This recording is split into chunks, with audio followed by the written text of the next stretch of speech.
إن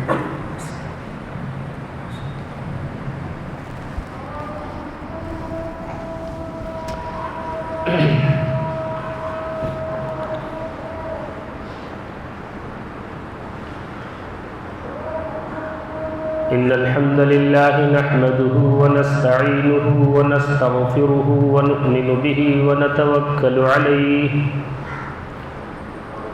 ونعوذ بالله من شرور أنفسنا ومن سيئات أعمالنا من يهده الله فلا مضل له ومن يضلله فلا هادي له ونشهد أن لا إله إلا الله وحده لا شريك له ونشهد أن محمدا عبده ورسوله أما بعد فإن خير الحديث كتاب الله وخير الهدي هدي محمد صلى الله عليه وسلم وشر الأمور محدثاتها وكل محدثة بدعة وكل بدعة ضلالة وكل ضلالة في النار.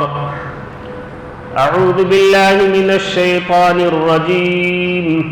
بسم الله الرحمن الرحيم. قاف والقرآن المجيد بل عجبوا أن جاءهم منذر منهم فقال الكافرون هذا شيء عجيب أئذا متنا وكنا ترابا ذلك رجع بعيد قد علمنا ما تنقص الأرض منهم وعندنا كتاب حفيظ بل كذبوا بالحق لما جاءهم فهم في أمر مريج أفلم ينظروا إلى السماء فوقهم كيف بنيناها وزيناها وما لها من فروج والأرض مددناها وألقينا فيها رواسي وأنبتنا فيها من كل زوج بهيج تبصرة وذكرى لكل عبد منيب ونزلنا من السماء ماء مباركا فأنبتنا به جنات وحب الحصيد والنخل باسقات لها طلع نضيد رزقا للعباد وأحيينا به بلدة ميتا كذلك الخروج كذبت قبلهم قوم نوح وأصحاب الرس وثمود وعاد وفرعون وإخوان لوط وأصحاب الأيكة وقوم تبع كل كذب الرسل فحق وعيد أفعينا بالخلق الأول بل هم في لبس من خلق جديد. بارك الله لنا ولكم في القرآن العظيم ونفعني وإياكم بالآيات والذكر الحكيم إنه تعالى جواد كريم ملك بر رؤوف رحيم.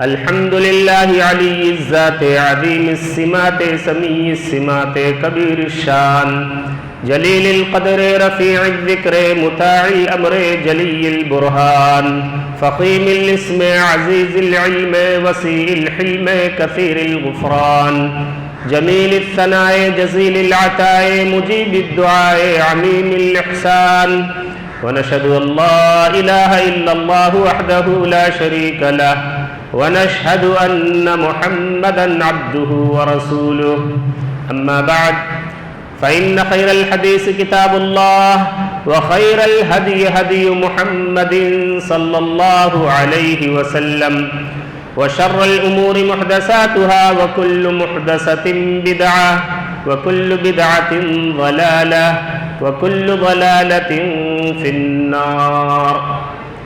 أعوذ بالله من الشيطان الرجيم. بسم الله الرحمن الرحيم. والمؤمنون والمؤمنات بعضهم أولياء بعض يأمرون بالمعروف وينهون عن المنكر ويقيموا الصلاة ويؤتوا الزكاة أولئك سيرحمهم الله رب اشرح لي صدري ويسر لي أمري واحلل عقدة من لساني يفقهوا قولي ربي زدني علما سبحانك لا علم لنا إلا ما علمتنا إنك أنت العليم الحكيم.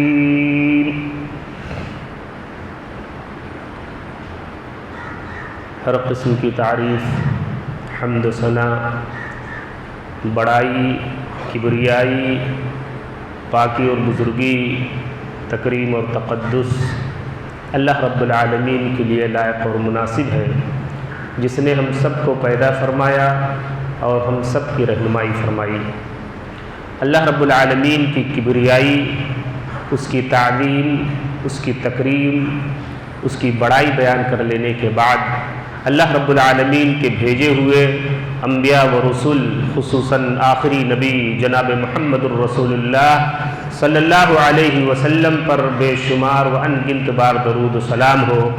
اللہم صل علی محمد وعلی آل محمد کما صلیت علی ابراہیم وعلی آل ابراہیم انک حمید مجید۔ اللہم بارک علی محمد وعلی آل محمد کما بارکت علی ابراہیم وعلی آل ابراہیم انک حمید مجید۔ اللہ رب العالمین کا ہم سب پر یہ بہت زیادہ شکر و احسان ہے کہ اللہ تعالیٰ نے اپنی مخلوقات میں سب سے عظیم ترین مخلوق انسان بنایا، اور انسانوں پر جو سب سے عظیم ترین نعمت اللہ کی جانب سے ہے، یعنی ہم سب کو اللہ تعالیٰ نے اپنا مطیع اور فرما بردار یعنی مسلمان بنایا۔ میرے بھائیوں، اللہ رب العالمین نے ہم انسانوں کو اس روئے زمین پر بسایا اور ہماری ہی خاطر اپنی تمام ترین مخلوقات کو ہماری خدمت کے لیے پیدا کیا۔ آپ قرآن اٹھائیں، آپ کو محسوس ہوگا کہ اللہ تعالیٰ نے جتنی مخلوقات پیدا کی ہیں، سورج، چاند، زمین، پہاڑ، دریا، سمندر، ہوا، ساری چیزوں کو اللہ تعالیٰ نے انسانوں کے لیے مسخر کر دیا، ان کی خدمت پر لگایا۔ زمین کو اللہ نے پیدا کیا، اس کے اندر تزلزل تھا، ڈگمگاہٹ تھی، آدمی اس پہ چل نہیں سکتا تھا۔ اللہ تعالیٰ نے انسانوں کی آسانی کے لیے والجبال اوتادا، بڑے بڑے پہاڑ اللہ رب العالمین نے روئے زمین پر پیدا کیا، اور ان پہاڑوں کے ذریعے سے اس زمین کو انسانوں کے لیے مسخر کر دیا۔ یعنی اب اس زمین میں وہ جس طرح چاہیں چلے پھرے، بھاگے دوڑے، کسی طرح کی کوئی پریشانی نہیں۔ سورج کو ہمارے لیے پیدا کیا، اس سے ہم روشنی اور گرمی حاصل کرتے ہیں۔ ہوا کتنی بڑی نعمت ہے، ہوا ہی کے ذریعے حضرت سلیمان علیہ السلام، قرآن میں اس کا تذکرہ ہے کہ 2 مہینے کا سفر اسی ہوا کے ذریعے سے 2 دن میں طے کر لیا کرتے تھے۔ بہت بڑی نعمت ہے جو اللہ تعالیٰ نے انسانوں کو عطا کی ہے۔ اسی لیے اللہ تعالیٰ نے قرآن میں کہا کہ وَإِن تَعُدُّوا نِعْمَةَ اللَّهِ لَا تُحْصُوهَا، اتنی نعمتیں اللہ تعالیٰ نے انسان کو دی ہے کہ وہ اس کو شمار نہیں کر سکتا، گن نہیں سکتا۔ انسان بوڑھا ہو جاتا ہے، اس کے سامنے کبھی کوئی پھل لایا جاتا ہے تو کہتا ہے کہ یہ پھل میں نے کبھی نہیں دیکھا۔ کبھی کوئی جانور اس کی نگاہ سے گزرتا ہے، کہا میں ایسی جانور کبھی نہیں دیکھا۔ اللہ نے اتنی مخلوقات پیدا کی ہیں، اور سب سے عظیم مخلوق اللہ نے انسان کو بنایا، فرشتوں کو سجدہ ریز کر دیا، اور انسان کو اللہ تعالیٰ نے بہت ہی بلند بنایا ہے۔ اس کی بلندی کی سب سے بڑی دلیل یہ ہے کہ اللہ تعالیٰ نے اسے ایک ایسی نعمت ہدایت عطا کی ہے کہ جس کی وجہ سے انسان رفع درجات کو پہنچ جاتا ہے، بلندی کے آخری منازل پر پہنچ جاتا ہے۔ میرے بھائیوں، دو بنیادی چیزیں ہیں، انسان کی رفعت، انسان کی بلندی، انسان کے تقدس کو باقی رکھنا۔ اللہ نے قرآن میں دو بہت بنیادی چیزیں بتائی ہیں، ایک تو انسان کا اپنا ایمان اور عقیدہ، اور دوسرا انسان کو انسان کے لیے محترم بنایا۔ کوئی بھی انسان کسی انسان کو اللہ کے حکم کی خلاف ورزی کرتے ہوئے کسی کو رسوا نہیں کر سکتا ہے۔ یہ دو بنیادی چیزیں اگر انسان نے حاصل کر لی، یعنی اپنا عقیدہ اور ایمان مضبوط کر لیا، اپنے اندر انسانیت پیدا کر لی، وہ صحیح معنوں میں مسلمان ہو گیا، اس کو رفع درجات سے کوئی نہیں روک سکتا ہے۔ اس کی عزت، اس کی سربلندی کہ وہ آخری سیڑھی پر پہنچ جائے گا۔ میرے بھائیو، ہو کیا رہا ہے، ہم میں سے ہر انسان اپنے لیے عزت کا انتخاب کرتا ہے۔ ہر چھوٹا بڑا، جوان بوڑھا، مرد عورت، غریب امیر، ہر آدمی یہ چاہتا ہے کہ اللہ اسے عزت سے نواز دے، لیکن بدقسمتی یہ کہ وہ اس عزت کو اللہ کے بتائے ہوئے طریقے سے نہیں حاصل کرنا چاہتا ہے، بلکہ وہ اپنے بنائے ہوئے وصولوں کے مطابق وہ عزت حاصل کرنا چاہتا ہے۔ کہتا ہے کہ دولت اتنا کما لے کہ لوگ اس کو سلام کریں۔ میرے بھائیو، ایسا ہوتا تو اللہ کے نبی صلی اللہ علیہ وسلم کو اللہ تعالیٰ دنیا عطا کر دیتا، صحابہ کو دنیا عطا کر دیتا۔ اللہ کے نبی صلی اللہ علیہ وسلم 63 سال کی زندگی اس روئے زمین پر گزار کر کے آپ گئے۔ آپ کی زندگی کیسی تھی؟ خوشحالی کے تئیں آپ کا گھر کیسا تھا؟ اللہ کے نبی صلی اللہ علیہ وسلم کے بعد صحابہ نے کیسی زندگی گزاری ہے؟ جنہیں اللہ نے دولت سے نوازا تھا، ان کو بھی اپنی دولت کے اوپر کوئی اعتماد اور بھروسہ نہیں تھا۔ اگر دولت ان کے پاس تھی تو صرف اس لیے کہ اللہ کو راضی کرنے کے لیے وہ اپنی پوری دولت خرچ کر دیں۔ ہم اپنے بنائے ہوئے وصولوں کے مطابق عزت حاصل کرنا چاہتے ہیں، اللہ نے اس کا طریقہ بتایا ہے۔ وَاعْتَصِمُوا بِحَبْلِ اللَّهِ جَمِيعًا وَلَا تَفَرَّقُوا وَاذْكُرُوا نِعْمَةَ اللَّهِ عَلَيْكُمْ إِذْ كُنْتُمْ أَعْدَاءً فَأَلَّفَ بَيْنَ قُلُوبِكُمْ فَأَصْبَحْتُمْ بِنِعْمَتِهِ إِخْوَانًا۔ اللہ نے کہا کہ تم اللہ رب العالمین کی رسی کو مضبوطی سے تھام لو، انتشار نہ کرو، اختلاف نہ کرو، اور سب سے بنیادی چیز آپ کے اپنے گھر سے شروع ہوتی ہے۔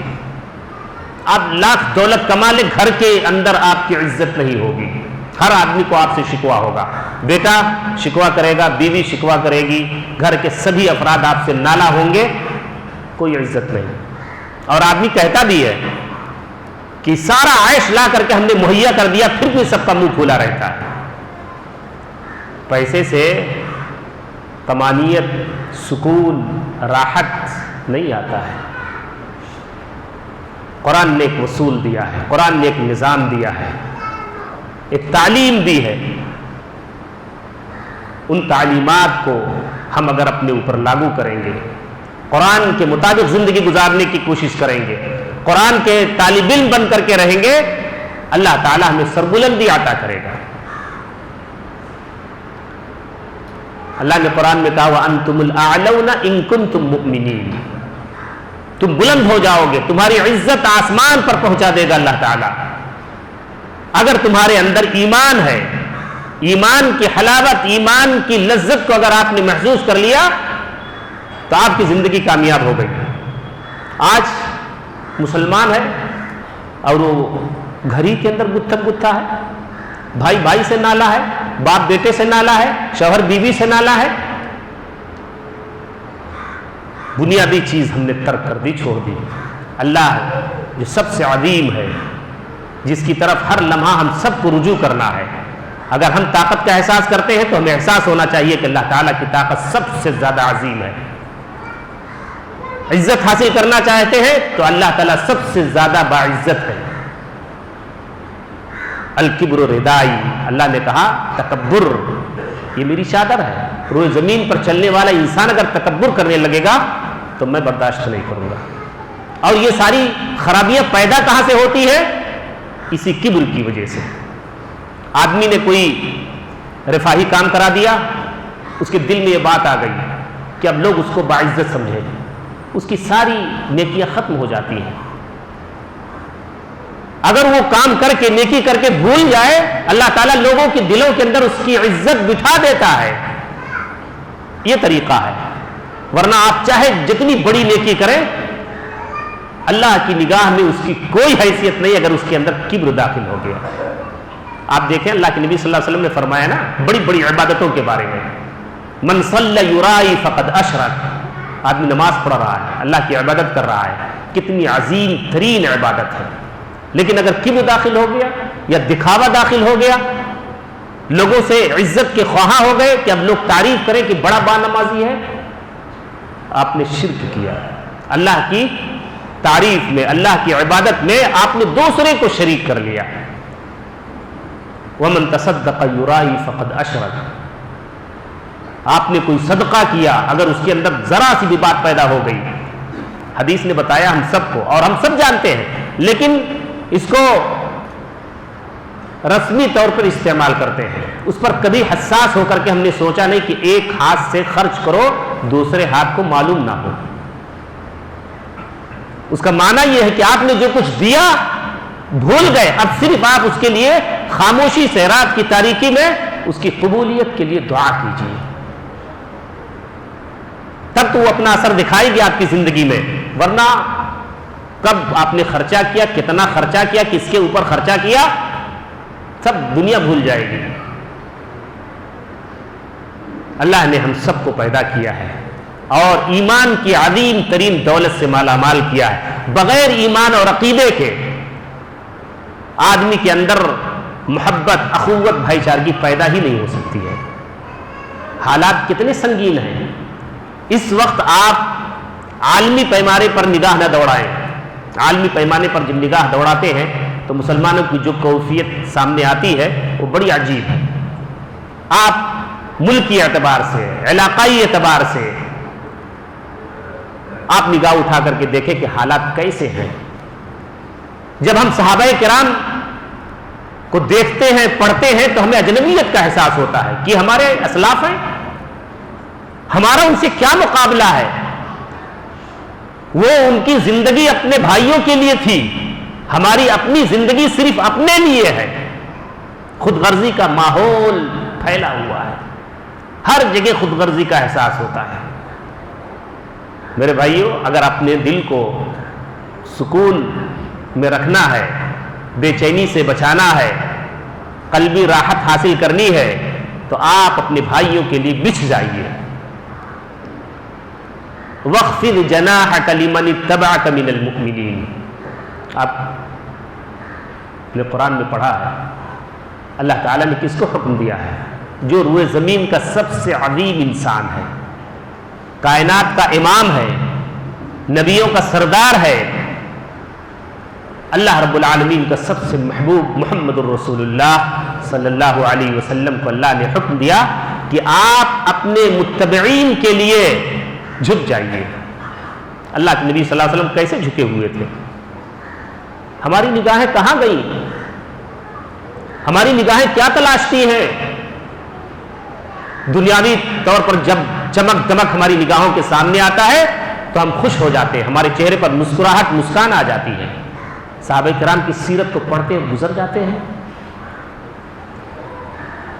جن کے بارے میں کہا گیا کہ ان کا ایک مد یا آدھا مد تمہارے پہاڑ کے برابر سونا خرچہ کر دینے سے بھی معمولی اور ہلکا ہے. وہ اجنبی لگتے ہیں.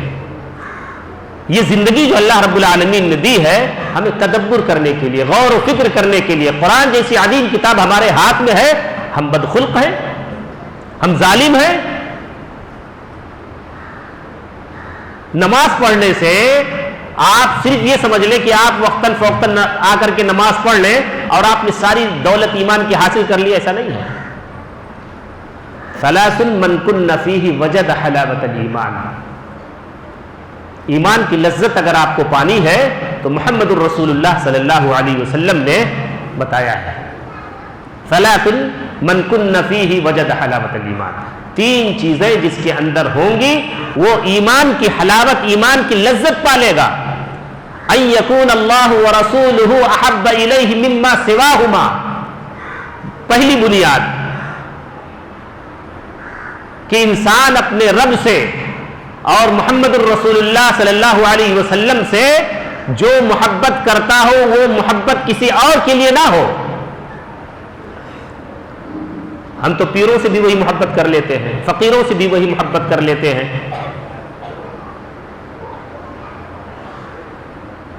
جتنی محبت اللہ اور اللہ کے رسول کی ہے اتنی محبت کسی سے نہ ہو۔ وَأَن يُحِبُّ الْمَرْءَ مَا يُحِبُّهُ إِلَّا لِلَّهِ، اور آپ جس سے بھی محبت کریں خالص اللہ رب العالمین کے لیے محبت کریں۔ ابھی دیکھیے کہ ایک آدمی جاتا ہے کسی سے ملاقات کرنے کے لیے تو دوسرا آدمی فوراً سمجھ جاتا ہے کوئی مقصد ہے کیا، کسی کے پاس وقت ہے ہی نہیں کہ وہ آدمی کسی سے ملاقات کرنے کے لیے جائے۔ کتنی اجنبیت ہے، کتنی اجنبیت ہے۔ کوئی آدمی کسی آدمی سے صرف محبت کی غرض سے اللہ کے لیے اس سے ملاقات کرنے کے لیے نہیں جاتا۔ اور یہاں یہ کہا جا رہا ہے کہ جب آدمی کسی سے محبت کرے تو خالص اللہ رب العالمین کے لیے محبت کرے۔ وَأَن يَكْرَهَ أَن يَعُودَ فِي الْكُفْرِ بَعْدَ إِذْ أَنْقَذَهُ اللَّهُ مِنْهُ كَمَا يَكْرَهُ أَن يُلْقَى فِي النَّارِ، اور وہ اسلام کے پا جانے کے بعد کفر کی طرف لوٹنے کو ایسے ہی ناپسند کرتا ہو جیسے وہ آگ میں ڈالا جانا ناپسند کرتا ہو۔ آگ میں آپ اپنا ہاتھ ڈالنا پسند نہیں کریں گے، ساری قوت لگا دیں گے کہ اس سے آپ کا ہاتھ بچا رہے۔ اسی طرح سے آپ اسلام پا جانے کے بعد کفر کی طرف لوٹنے کو اتنے ہی زیادہ آپ ناپسند کریں، تب آپ کے دل کے اندر محسوس ہوگا کہ آپ مسلمان ہو۔ اللہ نے جو قانون آپ کو دیا ہے اس قانون سے آپ مطمئن ہو، اللہ تعالیٰ آپ کے دل کے اندر یہ لذت پیدا کر دے گا۔ میرے بھائیوں، ہمیں اپنے گھر سے لے کر کے، اپنے معاشرے سے لے کر کے، اپنے علاقے میں ہم نگاہیں دوڑائیں، اور سب سے پہلی سیڑھی ہماری اپنی ذات ہے۔ ہم یہیں سے اگر قرآن و سنت کو قبول کرنا شروع کر دے تو معاشرہ پورے طور پر جو تعفن زدہ ہے محبت کا گہوارہ بن جائے گا۔ میرے بھائیوں، آج جو حالت ہے اس سے کہیں زیادہ بری حالت اللہ کے نبی صلی اللہ علیہ وسلم کی بعثت کے وقت تھا۔ عرب کے لوگ کیا تھے؟ خانہ بدوش تھے، قتل و غارت گری، لوٹ کھسوٹ، مار پیٹ، جھگڑا لڑائی ان کی خون میں بیٹھا ہوا تھا۔ لیکن اسلام آنے کے بعد جب لوگوں نے ایک نئی چیز دیکھی، انہوں نے سنا کہ نہیں تم مت کھاؤ، اپنے بھائی کو کھلاؤ، بڑا عجیب لگا ان کو۔ تم مت لو، کسی اور کو دے دو، بڑا عجیب لگا۔ لیکن جب اس کے اوپر انہوں نے عمل کرنا شروع کیا تو اس حلاوت کو، اس لذت کو انہوں نے محسوس کر لیا، اور پھر اسلام کو پورے طور پر اپنی زندگی میں داخل کر لیا۔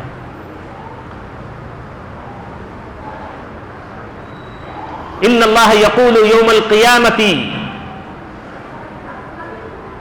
این المتحابون بجلال اليوم، قیامت کے دن اللہ تعالی کہے گا کہ دو آپس میں محبت کرنے والے کہاں ہیں؟ اظلهم فی ظلی یوم لا ظل الا ظلی، آج میں اسے اس سخت ترین دھوپ کے اندر سایہ نصیب کروں گا، سایہ دوں گا کہ آج اس سائے کے علاوہ کوئی سایہ نہیں ہوگا۔ کس آدمی کو نماز پڑھنے پہ، روزہ رکھنے پہ، زکوٰۃ دینے پہ، حج کرنے پہ نہیں، صرف اپنے بھائی سے محبت کرنے کے عوض اللہ تعالیٰ نے کہا کہ میں اسے سائے کے اندر جگہ دوں گا، اسے عزت سے نوازوں گا۔ میرے بھائیوں، نماز، روزہ، یہ ساری عبادتیں حقوق اللہ میں داخل ہیں۔ اس میں کبھی کسی وجہ سے کوئی کمی واقع ہو گئی اللہ تعالیٰ اس کو معاف فرمائے گا. لیکن حقوق العباد بڑا حساس معاملہ ہے، بہت حساس معاملہ ہے، اور جب ہم اس کی بات کرتے ہیں تو ہم پہلی ہی سیڑھی پہ اٹک جاتے ہیں، بات آگے بڑھتی ہی نہیں ہے. وراثت کی تقسیم، بھائیوں کے حقوق، بہنوں کے حقوق، یہ سب تو بہت دور کی کوڑی ہو جاتی ہے. ہم آپس میں صحیح ڈھنگ سے بیٹھ نہیں پاتے ہیں، ہم ایک دوسرے سے مسکرا کر کے مل نہیں پاتے ہیں. حقوق کی ادائیگی تو بہت دور کی بات ہے. یہ بھی بتایا گیا ہے نا کہ اگر کوئی آدمی اپنے بھائی سے مسکرا کر کے ملاقات کر لے تو صدقے کے اندر داخل ہے. تبسمک فی وجہ اخیک صدقۃ، اپنے بھائی سے مسکرا کر کے اگر کوئی آدمی ملتا ہے تو اسے صدقے کا ثواب ملتا ہے. وَأَمْرُكَ بِالْمَعْرُوفِ وَنَهْيَكَ عَنْ مُنْكَرٍ صدقۃ، اگر کوئی آدمی اپنے بھائی کو کسی برائی سے روکتا ہے، کسی نیکی کی ترغیب دیتا ہے تو یہ صدقہ ہے. کتنے واقعات ایسے ہیں کہ اللہ کے نبی صلی اللہ علیہ وسلم نے صحابہ کو کیسے تربیت دی تھی، کیسے سمجھایا تھا کہ معاشرے میں ان کو کیسے رہنا ہے. جو ایمان قبول کر لے، آپ اندازہ کریں ابو بکر رضی اللہ تعالیٰ عنہ نے ایمان قبول کیا، حضرت بلال نے ایمان قبول کر لیا، دونوں بھائی ہو گئے. عمر رضی اللہ تعالیٰ عنہ نے ایمان قبول کیا،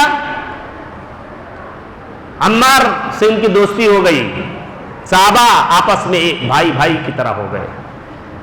عبد الرحمن بن عوف رضی اللہ تعالیٰ عنہ دیار و مددگار، مکہ سے ہجرت کر کے جب مدینہ پہنچے تو اللہ کے نبی صلی اللہ علیہ وسلم نے سعد بن ربیع کا بھائی بنا دیا، بھائی بنا دیا. آپ جانتے ہیں بھائی صرف زبان میں نہیں، یہاں تو بمبئی میں بھائی بھائی کہنے کا رواج ہے، لیکن موقع آئے گا تو پتہ نہیں پانی ملتا بھی ہے کہ نہیں ملتا ہے. بھائی بنا دیا، بڑے ہی اخلاص کے ساتھ وہ بھائی کا معنی سمجھتے تھے. بہت ہی اخلاص کے ساتھ حضرت عبد الرحمن بن عوف رضی اللہ تعالیٰ عنہ کو سعد بن ربیع رضی اللہ تعالیٰ عنہ نے بٹھایا، سمجھایا اور بتایا کہ دیکھو میں مدینہ میں سب سے زیادہ مالدار ہوں اور یہ بات مدینہ کے لوگ جانتے ہیں.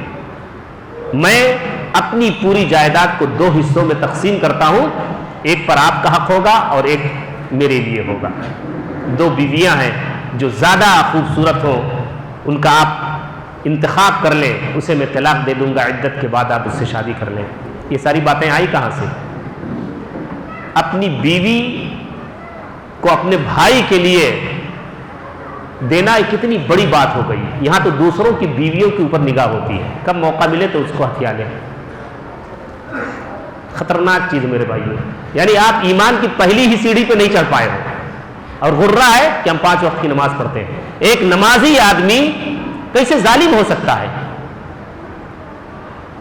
اللہ کے نبی جناب محمد رسول اللہ صلی اللہ علیہ وسلم، میرے بھائیوں یہاں افراط و تفریط کا معاملہ ہے. ایک آدمی اللہ کے نبی صلی اللہ علیہ وسلم سے محبت کے نعرے لگاتا ہے،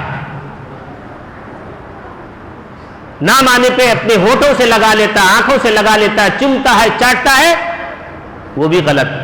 دوسری طرف اللہ کے نبی صلی اللہ علیہ وسلم سے محبت کا صرف دل کے اندر جذبہ موجود ہے، ظاہری طور پہ کوئی چیز دکھائی نہیں دیتی ہے.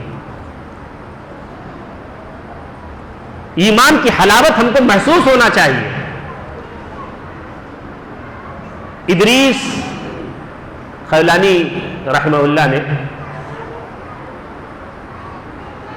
تذکرہ کیا حضرت انس رضی اللہ تعالیٰ عنہ سے کہ میں آپ سے بے پناہ محبت کرتا ہوں. انہوں نے جب یہ جملہ سنا تو بڑا عجیب محسوس ہوا. کہا واقعی آپ خالص اللہ کے لیے محبت کرتے ہیں؟ کہا ہاں، بلا کسی غرض کے خالص اللہ رب العالمین کے لیے محبت کرتا ہوں. تو انہوں نے کہا تو آپ کے لیے مبارک ہو، میں نے اللہ کے نبی صلی اللہ علیہ وسلم سے سنا ہے فرماتے ہوئے کہ جو شخص میرے لیے محبت کرے گا اسے اللہ تعالیٰ قیامت کے دن خصوصی انداز میں بلائے گا. این المتحابون فیہ والمتجالسین فیہ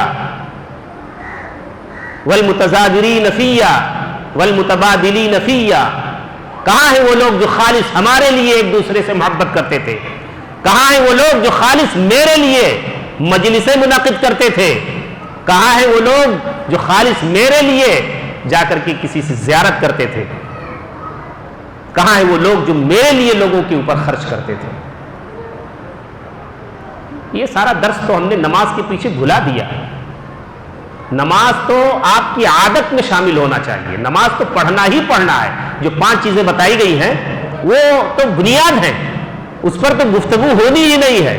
اسی وجہ سے جو لوگ عرب جاتے ہیں وہ جمعہ کے خطبے میں کبھی نہیں سنے ہوں گے کہ نماز کے اوپر کوئی ترغیب دی جاتی ہو، اس لیے کہ نماز تو ان کی گٹھی میں شامل ہے۔ اذان سننے کے بعد ان کا سفر رک جاتا ہے، بغیر نماز کے وہ سانس بھی نہیں لے پائیں گے، ان کی سانسوں میں داخل ہے یہ ساری چیزیں۔ اس کے علاوہ یہ ساری چیزیں بنیاد ہیں۔ اگر ہم ان چیزوں کو بھول جائیں گے میرے بھائیوں تو دین ہمارے ہاتھ سے نکل جائے گا، رسوائی ہماری مقدر ہو جائے گی۔ ایمان اور عقیدے کے ساتھ ساتھ آپس میں ایک دوسرے کے ساتھ لیے محبت، اخوت، بھائی چارگی، یہ اللہ کے نبی صلی اللہ علیہ وسلم کا پیغام ہے اپنی امت کے لیے۔ آپ دیکھیں اللہ کے نبی صلی اللہ علیہ وسلم نے حجۃ الوداع کے موقع پر کیا کہا تھا؟ خطاب کیا اللہ کے نبی صلی اللہ علیہ وسلم نے، ان دماءکم واموالکم واعراضکم حرام علیکم کحرمت یومکم ھذا فی شہرکم ھذا فی بلدکم ھذا۔ کیا کہا تھا؟ کہا دیکھو ہر آدمی کے اوپر اپنے اس کے بھائی کے لیے اس کا خون، اس کا مال، اس کی عزت حرام کر دی گئی ہے۔ کیسی حرمت؟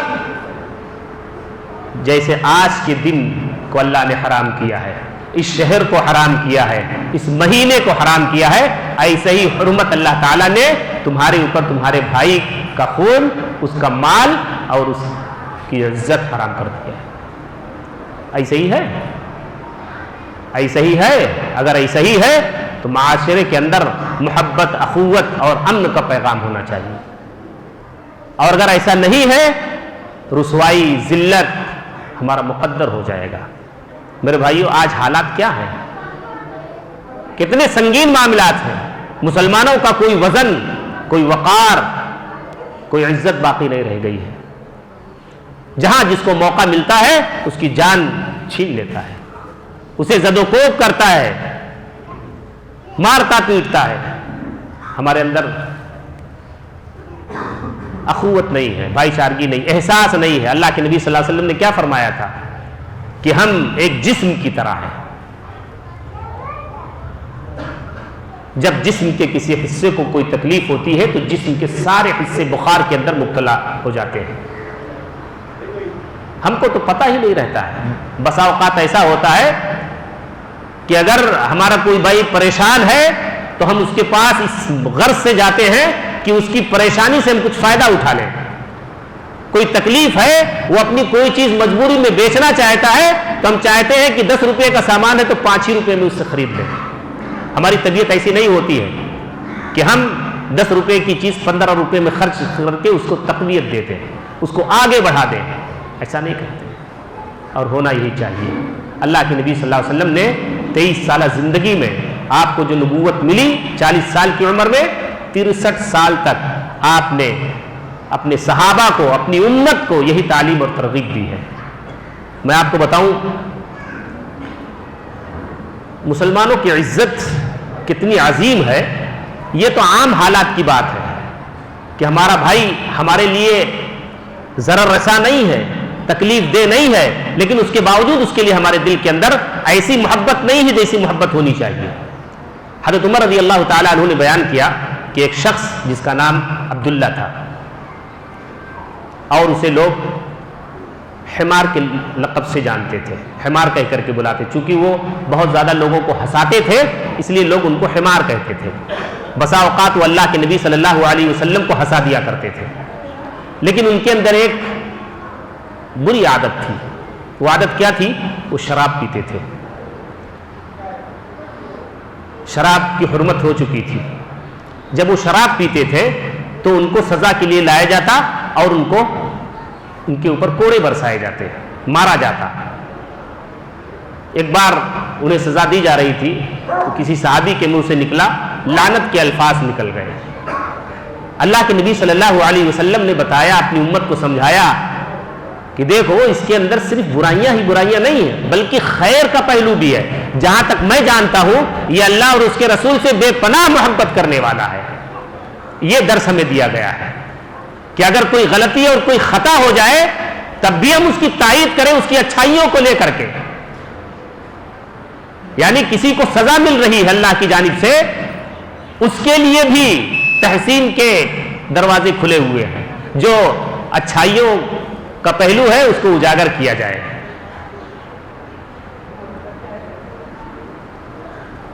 ایک عورت جس سے گناہ ہو گیا تھا، وہ خود اپنے آپ کو اللہ کے نبی صلی اللہ علیہ وسلم کی خدمت میں پیش کر دی، کہا اللہ کے نبی صلی اللہ علیہ وسلم مجھ سے گناہ ہو گیا ہے اور مجھے آپ سزا دیجیے۔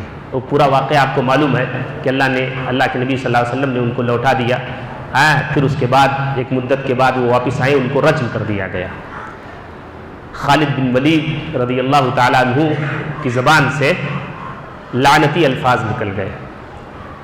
اللہ کے نبی صلی اللہ علیہ وسلم نے اپنی امت کو درس کیسا دیا ہے۔ اللہ کے نبی صلی اللہ علیہ وسلم نے کہا کہ تم اس کے اوپر لعنت بھیجتے ہو۔ لو قسمت بین 70 بالمدینۃ لغفرت، اس کی توبہ جو اس نے توبہ کی ہے اگر مدینہ کے 70 آدمیوں پر تقسیم کر دیا جائے تو اللہ تعالیٰ 70 آدمیوں کو معاف فرما دے گا۔ جو آدمی مجرم ہے، جرم جس نے کیا ہے، اس کے بھی تعریف کا پہلو ہے۔ ہم لوگ تو ایک شریف آدمی کو بھی مجرم بناتے ہیں اپنی زبان سے کہہ کر کے، 2 آدمی کو، 10 آدمی کو، 20 آدمی کو، علاقے کے لوگوں کو اس کے خلاف بھڑکاتے بتاتے ہیں، جبکہ ہونا یہ چاہیے کہ واقعی اگر اس کے اندر کوئی خامی ہے، کوئی برائی ہے تو اس سے اس کو روکا جائے، اس کی اصلاح کی جائے اور اس کے نیکی والا پہلو اجاگر کیا جائے، لوگوں کو بتایا جائے۔ کتنا سنگین معاملہ ہے۔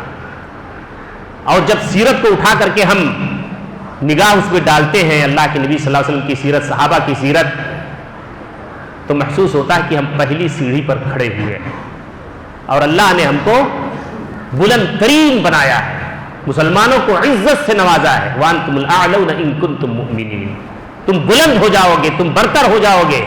اللہ کے نبی صلی اللہ علیہ وسلم کے زمانے میں مسلمانوں کو اتنی قوت ان کے ایمان کی وجہ سے حاصل ہوئی تھی کہ کوئی بھی آدمی آنکھوں میں آنکھیں ڈال کر کے گفتگو نہیں کر سکتا تھا۔ بڑی بڑی سلطنتیں زیر ہو گئی، صحابہ ان کے سامنے ایمان کی قوت کے ساتھ ڈٹے رہتے تھے، انہیں اللہ کے خوف کے بعد دنیا کی کسی بھی طاقت کا خوف نہیں رہ گیا۔ آج ہم اپنے سائے سے ڈرتے ہیں۔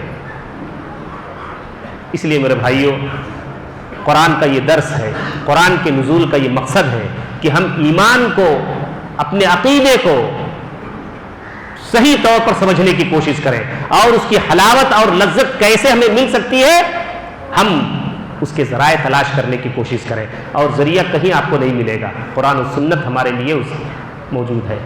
قرآن نے ہمیں کیسی رہنمائی کی ہے، اللہ کے نبی صلی اللہ علیہ وسلم کی سیرت کیا ہے، حدیثوں میں کیسے بیان کیا گیا ہے، انہی جگہوں سے ہمیں ساری چیزیں معلوم ہو جائیں گی۔ آدمی نماز پڑھتا ہے تو کہتا ہے ہم جنت میں چلے جائیں گے، اللہ کے نبی صلی اللہ علیہ وسلم کیا کہا؟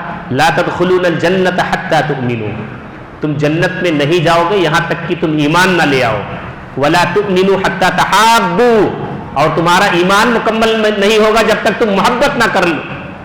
اولا ادلکم علی شیء اذا فعلتموه تحاببتم افشوا السلام بینکم، کیا میں تمہیں کوئی ایسا طریقہ نہ بتاؤں جس کی وجہ سے تم آپس میں محبت کرنے لگو؟ کا افشوا السلام بینکم، تم آپس میں ایک دوسرے کے بیچ میں خوب سلام پھیلاؤ، خوب سلام پھیلاؤ، ملو اپنے بھائی سے تو مسکرا کر کے سلام کر کے ملو، مقصد لے کر کے جاؤ اپنے بھائی کے پاس کہ جا رہے ہیں آج فلاں سے ملاقات کریں گے، ابھی دیکھیے معاشرے کے اندر امن پھیل جائے گا۔ اور آج مسلمان بدقسمتی سے ایک گروپ ایسا ہے کہ وہ یہ کہتا ہے کہ سلام کرو گے تو نکاح ٹوٹ جائے گا، تو اگر کوئی گروپ ایسا ہے تو اس کے سامنے ہم لوگ انتہائی نرمی کے ساتھ، انتہائی محبت کے ساتھ سلام کو عام کرنے کی کوشش کریں، اپنے بھائیوں کی عزت کریں، تکریم کریں۔ میں نے بتایا تھا پہلے کہ ایک ادنا مسلمان کی عزت خانہ کعبہ سے زیادہ ہے، اگر آپ کو مسجد سے محبت ہے، مدرسے سے محبت ہے، خانہ کعبہ سے محبت ہے، تو آپ دیکھیے کہ آپ کو اپنے بھائی کے لیے محبت ہے یا نہیں ہے۔ اگر نہیں ہے تو آپ جھوٹے ہو اپنے دعوے میں۔ اپنے بھائی سے محبت کرنے کی کوشش کرو۔ اللہ رب العالمین سے دعا ہے کہ اللہ تعالیٰ ہم سب کی اصلاح فرمائے، قرآن و سنت کے مطابق ہم سب کو عمل کرنے کی توفیق دے۔ اللہ تعالیٰ ہمارے بچوں کی صحیح تعلیم و تربیت فرمائے۔ ہم میں سے وہ لوگ جو دین سے دور ہیں، اللہ تعالیٰ کو انہیں دین کی صحیح سمجھ عطا فرما۔ ہم میں سے وہ لوگ جو مریض ہیں انہیں شفائے عاجلہ شفائے کاملہ عطا فرما۔ رب العالمین ہم میں سے جو لوگ مقروض ہیں ان کے قرض کی ادائیگی فرما۔ ہم تمام مسلمانوں کے اندر اخوت، بھائی چارگی، محبت پیدا فرما دے، اور ایک دوسرے کے لیے خیر خواہی کے جذبات، ایک دوسرے کے لیے خیر کی دعائیں کرنے کا ہم سب کو اللہ توفیق عطا فرما۔ اقول قولی ھذا واستغفر اللہ لی ولکم ولسائر المسلمین من کل ذنب فاستغفروہ انہ هو الغفور الرحیم۔ اللہم انصر من نصر دین محمد صلی اللہ علیہ وسلم وجعلنا منہم، واخذل من عارض عن دین محمد صلی اللہ علیہ وسلم ولا تجعلنا منہم۔ عباد اللہ رحمکم اللہ، ان اللہ یأمر بالعدل والاحسان وایتاء ذی القربى وینہی عن الفحشاء والمنکر والبغی یعظکم لعلکم تذکرون۔ اذکروا اللہ یذکرکم وادعوہ یستجب لکم ولذکر اللہ اکبر واللہ یعلم ما تصنعون۔